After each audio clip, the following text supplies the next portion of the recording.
आरे colony का भूतिया किस्सा। एक ऑटो ड्राइवर की खौफनाक रात। मुंबई के आरे कॉलोनी की सड़कों पर अक्सर रात को सन्नाटा छाया रहता है। एक रात रमेश, जो एक अनुभवी ऑटो ड्राइवर था, अपने आखिरी राइड के इंतजार में खड़ा था। लगभग रात के 11 बज चुके थे और वो जल्दी से जल्दी अपने घर जाना चाहता था। लेकिन जैसे ही वो जाने का सोच रहा था, एक महिला सफेद साड़ी में कहीं से उसके सामने आकर खड़ी हो गई। रमेश ने उसके चेहरे की ओर देखा। उसकी आंखें खाली, ठंडी और अजीब सी लग रही थी। उसने ऑटो की ओर इशारा किया और अंदर बैठ गई। रमेश को कुछ अजीब सा महसूस हुआ, लेकिन उसने ध्यान नहीं दिया। महिला ने उसे आरे कॉलोनी के गहरे जंगल में एक सुनसान जगह पर ले चलने के लिए कहा। रमेश के मन में डर का एहसास हुआ, लेकिन उसने सोचा कि वो सिर्फ एक सवारी है। जैसे जैसे ऑटो गहरे जंगल की ओर बढ़ता गया, रमेश को अजीब अजीब आवाजें सुनाई देने लगी। उसे ऐसा लग रहा था जैसे कोई पेड़ों के बीच से उसे देख रहा हो।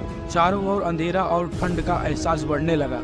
अचानक रमेश के पीछे से उस महिला की एक धीमी सी हंसी सुनाई दी।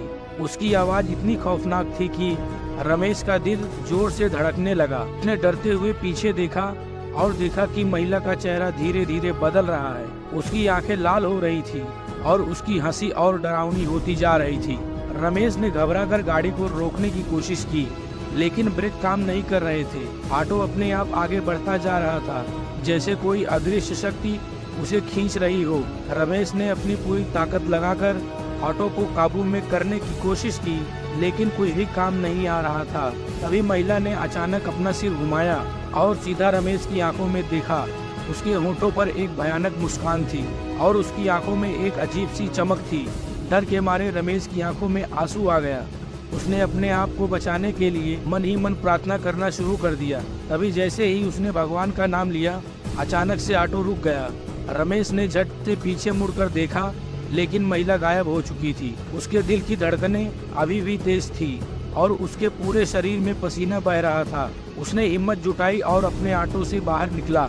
रमेश ने चारों ओर देखा, लेकिन वहाँ कोई नहीं था। घबराते हुए उसने ऑटो को चालू किया और तेजी से वहाँ से निकलने लगा।